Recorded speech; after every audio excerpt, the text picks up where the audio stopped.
Okay, this is the Namibian flag, the African fish eagle surrounded by oryx. The oryx is a species of antelope, one of the many in Africa. Yes, this is the Namibian flag, and we'll be seeing a lot of oryx and probably some fish eagles as well. And the plant at the bottom there's the Welwitschia mirabilis. Anyway, it's a very unique desert plant, one that can blossom every 100 years or so. It's amazing. So it's a very resilient plant in Namibia. If you see the map of Africa, this is where we'll be down here. Southern Africa, Namibia, a little bit of Botswana, and just the edge of Zimbabwe at Victoria Falls.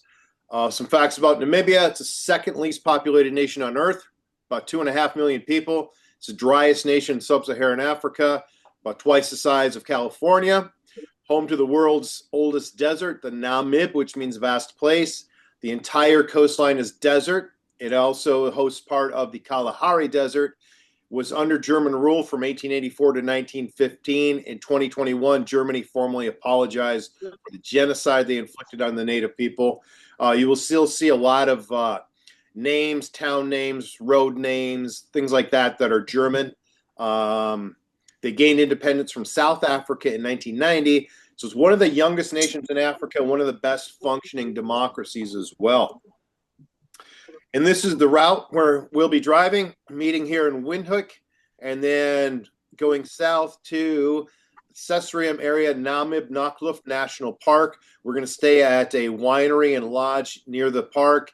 And we'll spend one day in the park and then go out to Walvis Bay. We'll spend 2 nights in Walvis Bay, 1 night a little further north in Swakopmund. So 3 nights on the coast before we go inland.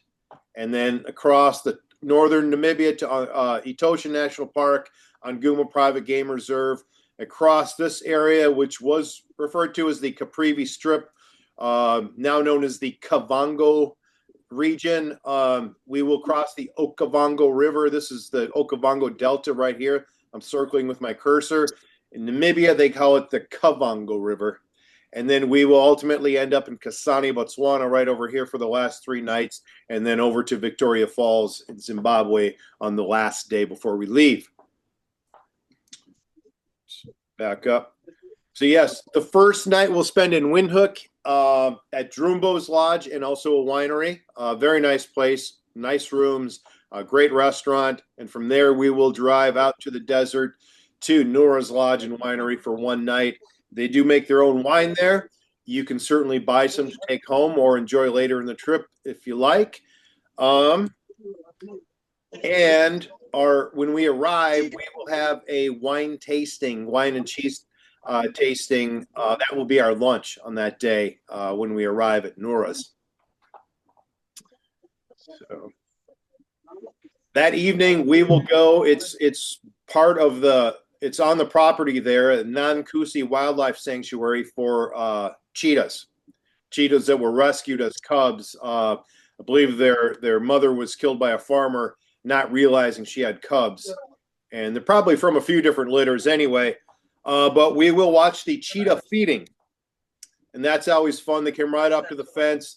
The staff member there, he will toss over chunks of meat and we'll watch them fight over them. And it's always exciting. You can photograph through the fence. We will be on the outside of the fence. Go ahead. I can move. Oh, it's okay. Thank you. Background noise. No worries. And then after the cheetah feeding, we'll have a sort of a sundowner, if you will, a sundowner right by the lodge. And by the way, we learned a couple of years ago that they have meerkats living right on the grounds. Mike and I had traveled to a number of places hoping to find meerkats without success.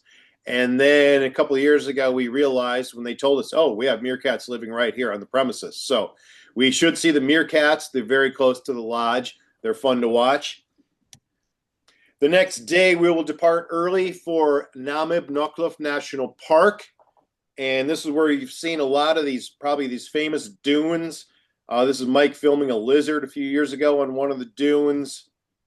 We'll see a lot of oryx, and you can create some really nice photographs with the oryx and the dunes. The light in the morning is just incredible. The contours, the contrast. For those of you who are avid photographers, I highly suggest bringing a circular polarizer for your lens. If you do not have one, this is a great place to use one.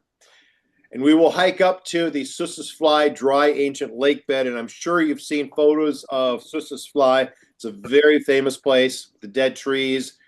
It's a popular place. It's always busy. Nevertheless, it's incredible. Everywhere you look is an amazing photograph.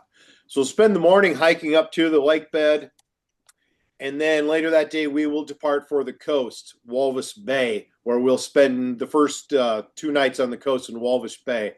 The temperature is always much cooler on the coast, usually in the 60s or so. So we'll spend 2 nights there. And the first morning, we're going to do a boat tour of the harbor. We have seen humpback whales there before. Last year, we did not. But we have, and I'm always hoping to get the photo of a breaching whale with the desert behind it. It's not happened yet, but I'm hoping for that opportunity. We will see more seals than you can count, and probably have them join us on the boat.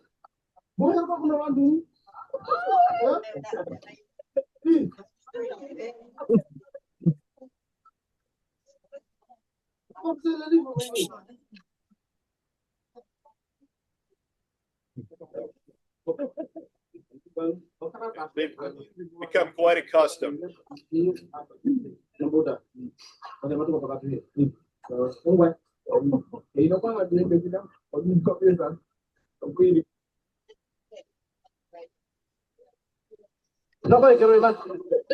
There you go. You can get a selfie with the seal if you'd like as well.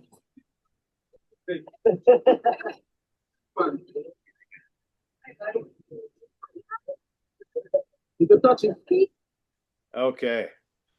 In addition to seals, we'll see many, many pelicans. Should get some good opportunities for photos of pelicans in flight. And on the boat, again, more seals than you can count. Oh my gosh. Oh my goodness.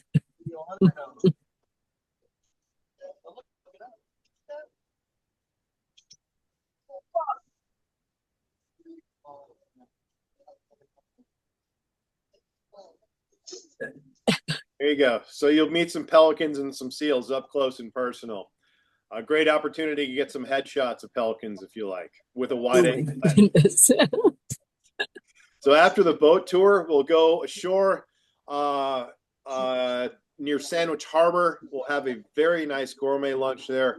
Oysters, champagne. It's a beautiful spread. And so this is a full day between the boat tour and the lunch. After the lunch, we'll board these Jeeps here and we'll go for a tour of the dunes around Sandwich Harbor. And this is like a roller coaster in the sand. This is a lot of fun. So this is a lot of people's favorite day. This is always a lot of fun. Again, we have seen humpback whales from the dunes before. Last year we didn't. Definitely see some flamingos. And then after the day in the harbor, we'll spend one more night in Walvish Bay, and we'll drive up to Swakopmund for the Little 5 tour. And this is another one of everyone's favorite activities. This is a chameleon here that Rob, who just popped his face in there, that he was photographing this chameleon. This is our guide, Chantel. We met her 4 years ago, and she is a wonderful, enthusiastic, and very knowledgeable guide of all the small creatures that are often overlooked. So you will leave this tour with a greater appreciation for snakes, spiders, beetles, all the creepy, crawly things that we often overlook. And she is so passionate and knowledgeable and skilled. She'll see a little indentation like this and realize, hey, there's a snake in there. And as in this case, she'll often pull the snake out for us to see. The first time we were on her tour, she walked back to the group with a Sidewinder, this one right here, wrapped up in her t-shirt, and dropped it on the ground for us to watch. And she did tell us, yes, she's been bitten before.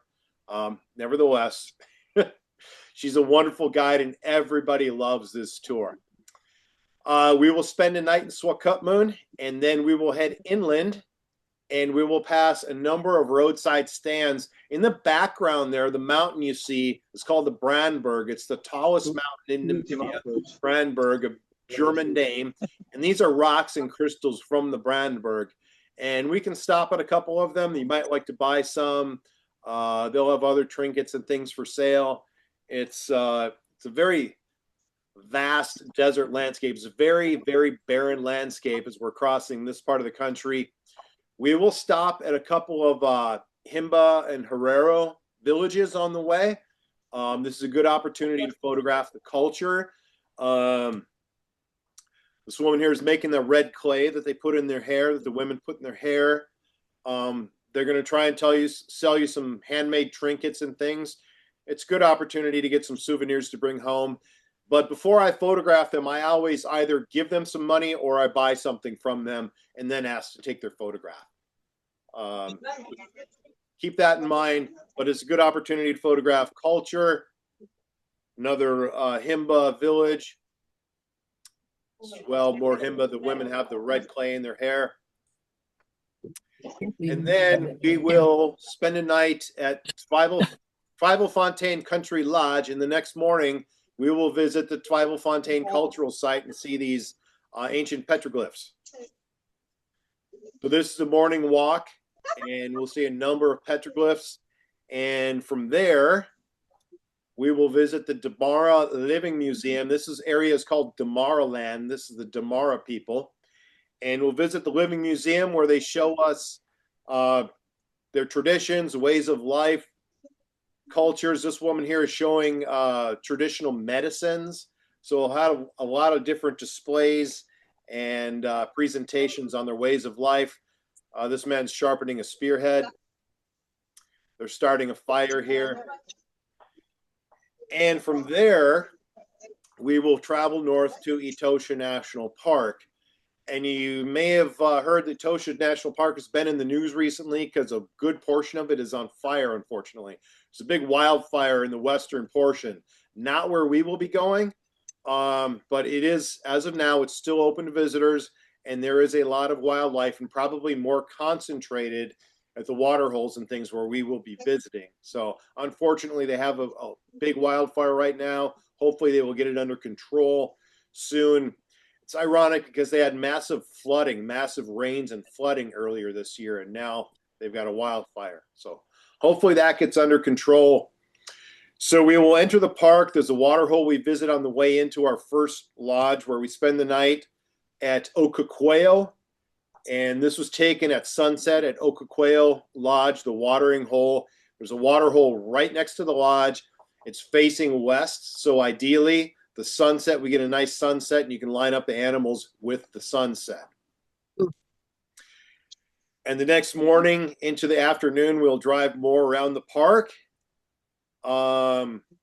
We did last year see one honey badger. This was from 4 years ago. We saw one last year as well. It's rare, but we've now seen a couple honey badgers in the park, so we might luck out for the honey badger.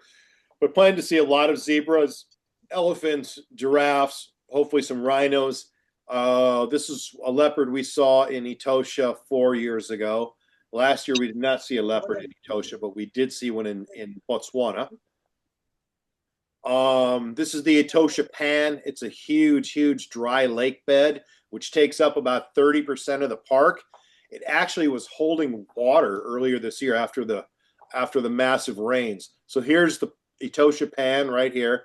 The wildfires are over here off to the west. And zebras, and again, for the photographers, during the day, midday is very bright, very harsh light in Etosha, and I love to do black and white. I think it's perfect for high contrast, high key lighting, black and white images. So one of my favorites here, I call the lion tree. We saw lions there last year as well, the exact same spot, and that's the Etosha Pan in the background there. So plan to see lions, rhinos. This was 2021. We lucked out and saw a white rhino, which is unusual for Etosha. We mostly see the black, southwest black rhinos. which Namibia is home to at least 50% of the remaining Southwest black rhinos. You see the white rhino here has a very large horn. This one, the black rhino, it had been cut.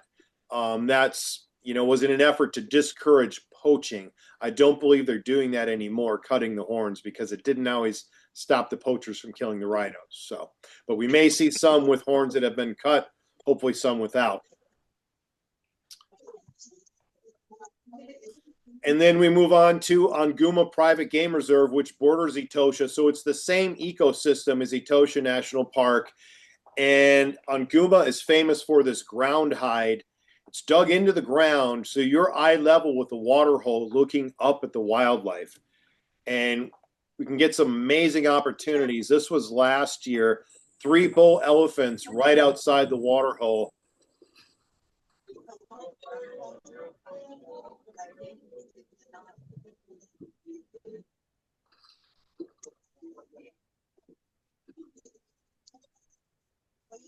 That's about as close as you want to get to a wild elephant. I could have reached out and slapped its foot right outside.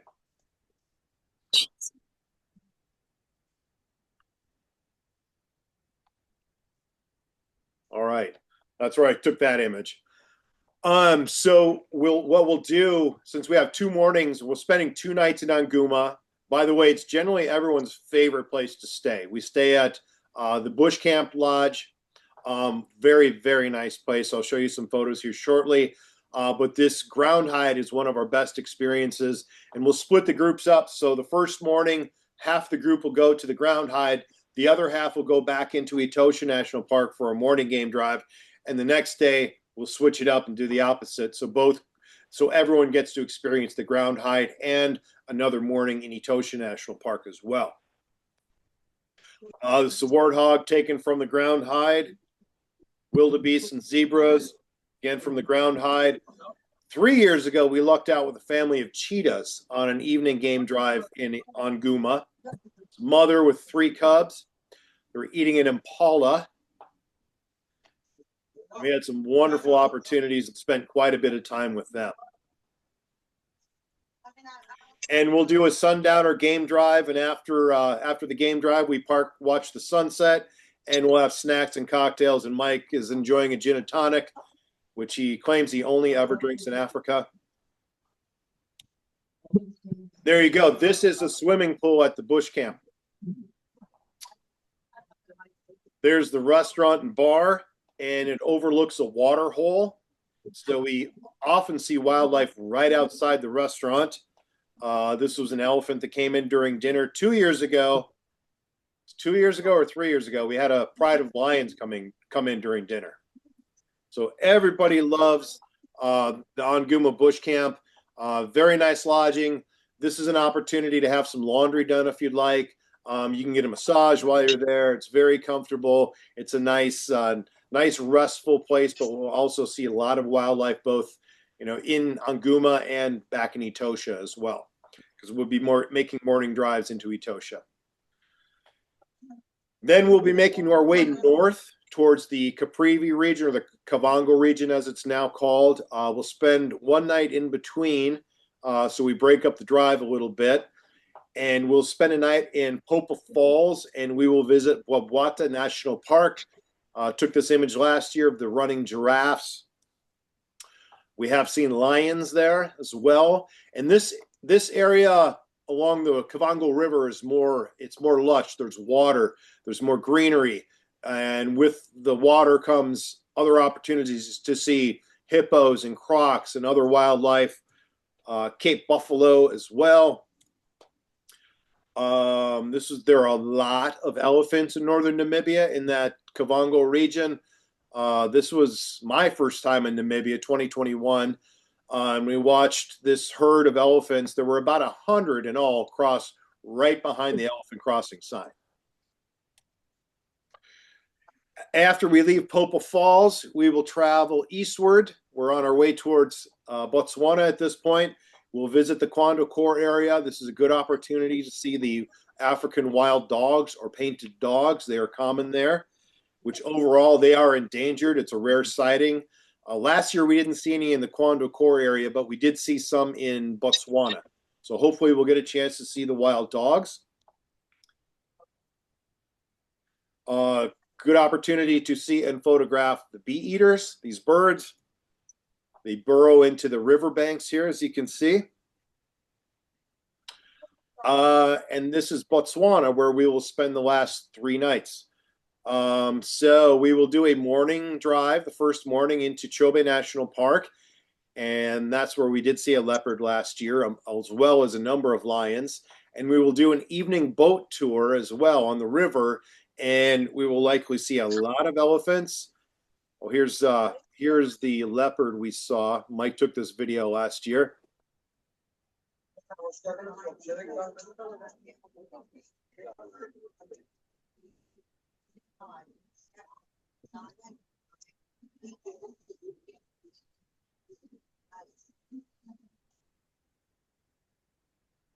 There we go. Nice footage. That's a young leopard there. This is sunset from the boat tour. And hopefully we'll have a nice fireball sunset, the quintessential African sunset. Those are quite common. We'll likely see elephants crossing the river. That's always exciting. And we'll certainly see some hippos as well. And the last full day, we will visit Victoria Falls. Last year was very dry, and we were hearing there was hardly any water. Well, in comparison to a normal year, yes. But as you can see, still a lot of water.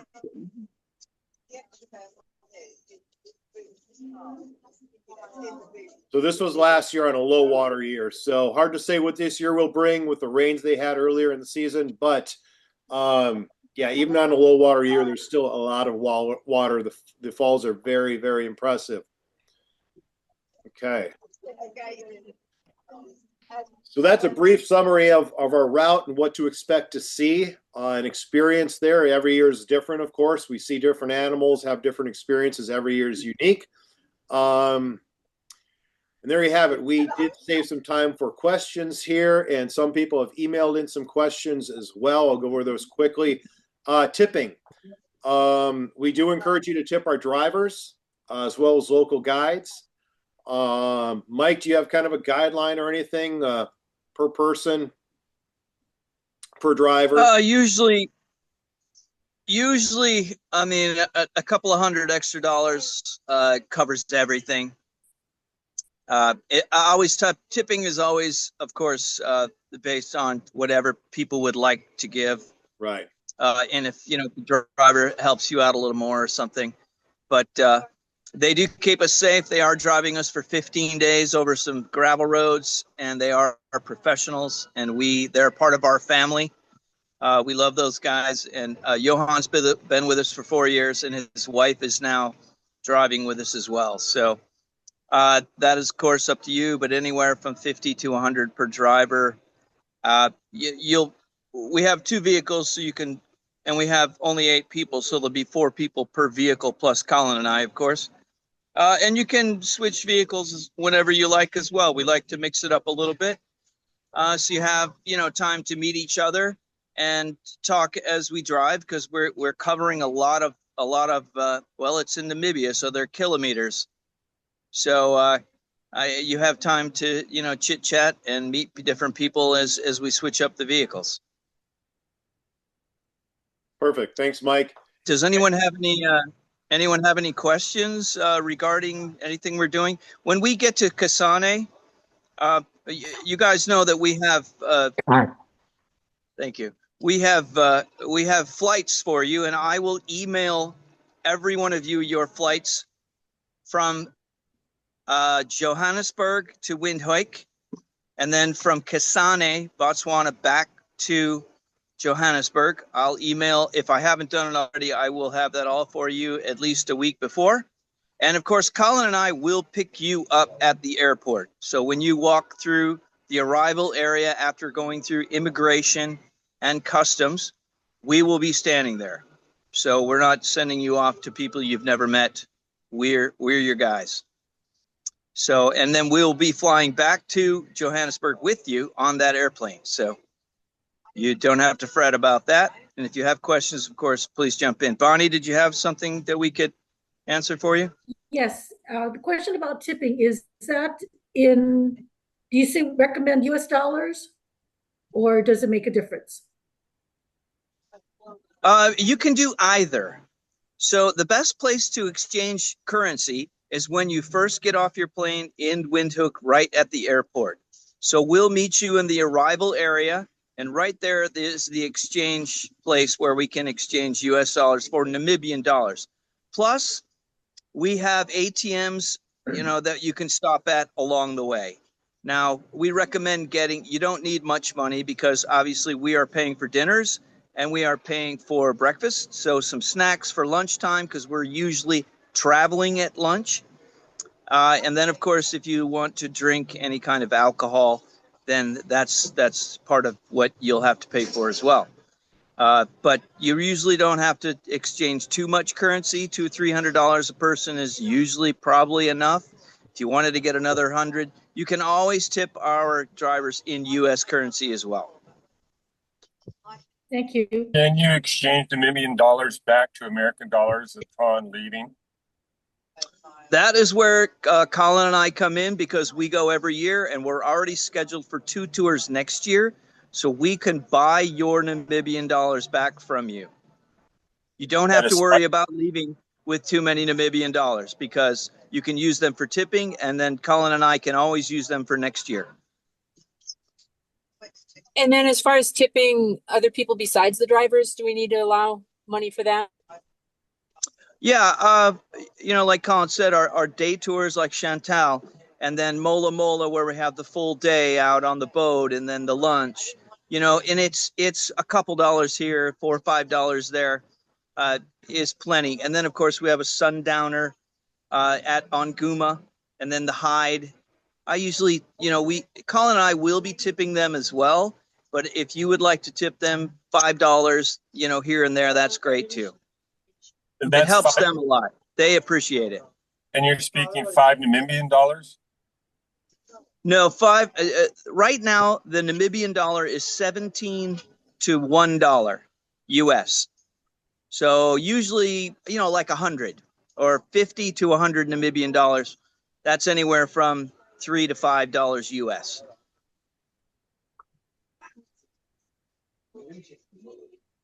Perfect. Steve and Kathy, have you guys decided whether you're going to go to the Zimbabwe side or you're going to the Zambia side of Vic Falls?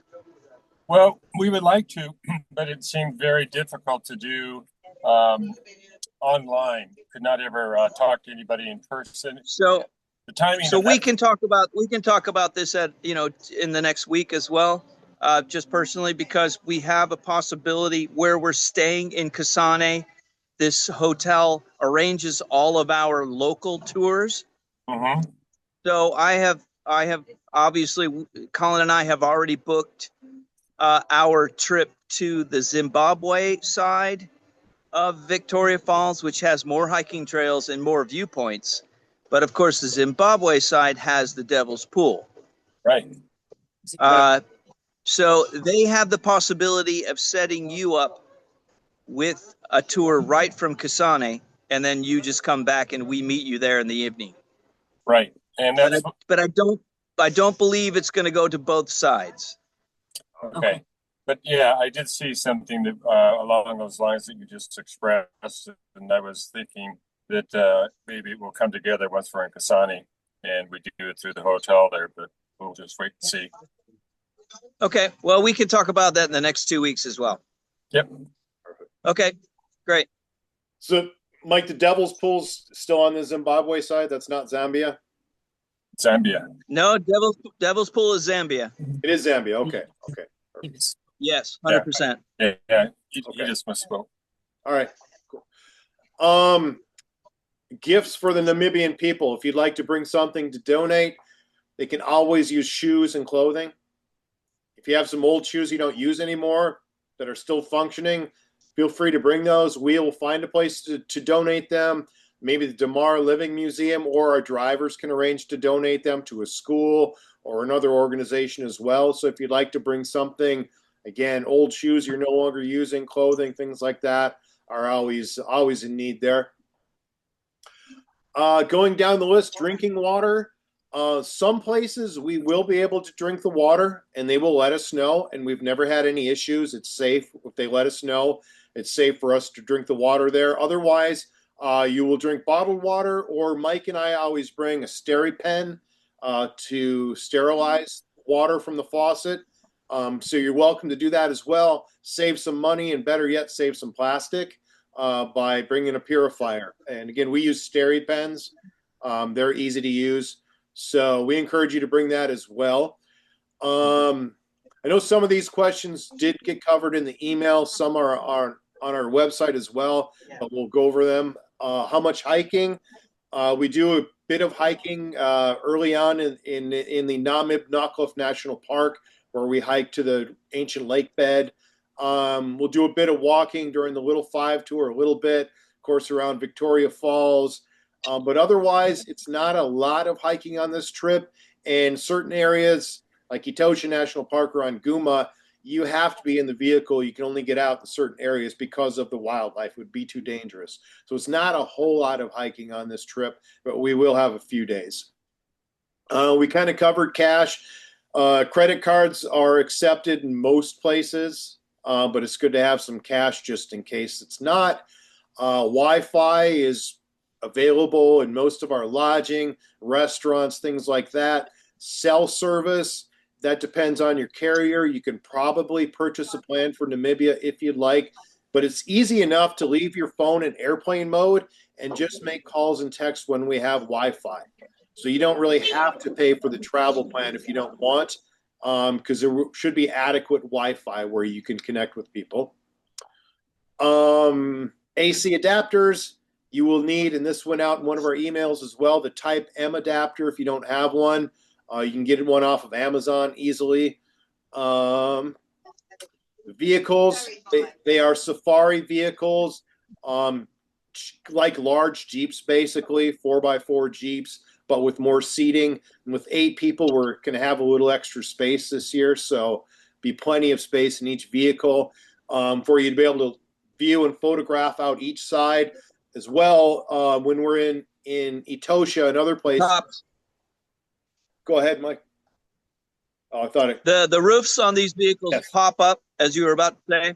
Yeah. So you have an unobstructed 360-degree view outside the vehicle. Yeah. Yeah. So we will literally raise the roof when needed and to view the wildlife.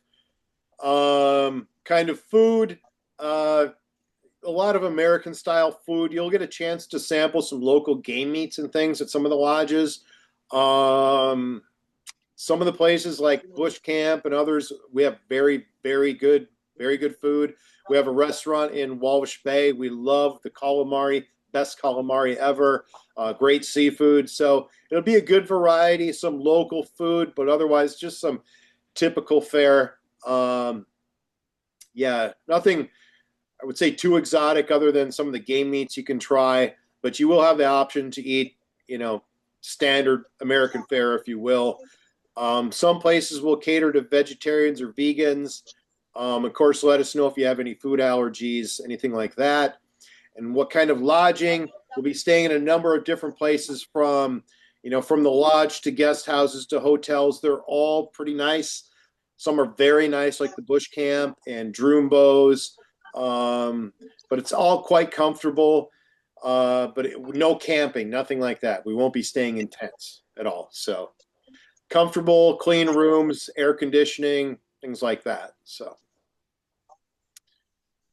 any other questions people might have that we haven't covered yet? You mentioned doing laundry one time. Will we have options to do laundry multiple times throughout the trip, or Yes. basically at one spot? You will have other opportunities as well. But certainly at the Bush Camp and on Guma, you can pay them to wash your clothes, wash and dry your clothes, but there will be other opportunities too. Okay. Hi, Mike or Colin. So what about footwear? Is just regular hiking boots or just tennis shoes? is good? So Colin? yeah, hiking shoes, you don't need heavy duty hiking boots at all. They'd probably be too warm. But good sturdy hiking shoes. I also bring both flip flops and Velcro sandals. Sometimes in the sand dunes, it's easier to just walk barefoot, hike through the sand, and then put your sandals back on when you get up to like the Sissusfly dry lake bed. Otherwise, your tennis shoes will fill with sand. But yeah, I bring 3 pairs of footwear. I'll have like running shoes, lightweight, hiking or running shoes, flip flops, and sandals. Okay, thank you. You're welcome. Anything else?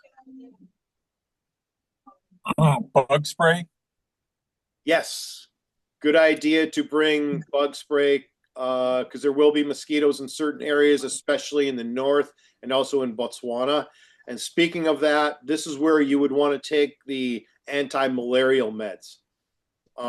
Has everyone obtained these so far? Gotten any vaccinations or anything yet? Leading Yes. up to this? Yeah. Yes. Okay. Good. Good. Yeah. Okay. I've been using the last couple of years Malarone. Before that, doxycycline was common. That seems to have more side effects than the Malarone. So we recommend Malarone if you can get that from your doctor, or the generic version is what I have. There is no vaccination for malaria. So it's something you start to take a few days before we enter the areas where there are more mosquitoes, and then you continue taking them for a week after. And that's supposed to suppress, if you were to be bitten by a malaria-borne mosquito, then that's supposed to suppress the malaria from developing. I can add to that a little bit. Okay. Yeah, as Colin said, the area we're going in the north where there's more water. This is the end of the dry season, so we will have very minimal mosquito activity. That's where you're going to want it to start right before we get there. We'll tell you, hey, we're going to be there in 2 days. If you have malarial meds, please start them now. And it's just like anywhere else on the planet. The mosquitoes love the morning and they love the evenings. So they like the dark, cloudy areas under tables, things like that. So I always like to wear maybe some socks in the morning with some longer pants, and then maybe a long sleeve shirt. And then, of course, by 9, 10 a.m., it's warm enough. There's no more mosquitoes. And you can go to shorts and flip-flops and a T-shirt. And then in the evening again, if we're sitting outside like we are at many times for dinner, then it's good to have pants on, maybe put a pair of socks on, your tennis shoes, and your long sleeve shirt again. And that not only protects you from the mosquitoes, but it actually keeps you warm as well. So that's just why we recommend bringing, even though it's going to be warm, bringing a long sleeve shirt, lightweight, safari style, with some light pants as well. And then the malaria area, you're saying that's not going to be until like a week into it? Like, so the coast. I think it's more like 8 or 9 days into it. Okay. And that's not the coast. That's Right. That's farther north, Right. up into the panhandle of the Namibia Strip, the Kavango area, Kasane, and then of course Victoria Falls. So that's the last 5 days of the trip. Okay, so not even Etosha then. No, Etosha is really not. It is really not. We've never had any mosquito issues there. Okay. This is up to you though. If you want to get more, malaria meds and want to be careful and you want to start taking them earlier, that is of course up to you. Right. Keep in mind every lodge has a water hole for wildlife, and of course where there's water there's mosquitoes. So we may encounter some prior to the northern region, but they're usually not too prevalent until we get further north. So maybe you would start taking them around the time we're in Anguma and Etosha and Anguma, because that's shortly after that is when we'll be going to the northern region, the Kavango region. And to add to that, Colin, we do have this year, which is a little slightly different than last year. Every year we try to add some new things, try to make the tour a little bit better. We are going from Anguma, instead of straight to Popa Falls, we'll stop about a third of the way, which allows us to spend most of the morning into the afternoon at Anguma. And then we just drive a couple hours and we have a nice casual day. And then the following day we go up to Popa Falls. So yes, the Anguma area is a great spot to start taking the meds. And from there on, we'll be heading up to the more of the water area where you have the chance, the possibility of mosquitoes. What temperatures can we expect throughout the trip? Weather temperatures. In the mornings, you're talking about low to mid 60s. And then during the day, it can be 90 plus. Now, when we're on the coast for the 3 days, we're in Walfish for 2 nights and Swakopmund for an evening. That can be, the warmest can be in the upper 60s. So that's a cool area because you're on the Atlantic Ocean. And of course, the water controls the temperature. So that'll be a nice area, cool down from the desert because it'll be hot for the 2 days before that. But it will never get below 62, 65 degrees. And we have topped 100 We will. times where we twice replaced a flat tire in kind of that no man's land between Namig Knocklift and the coast. We always stop for this overlook, and the last 2 years we had a flat tire there.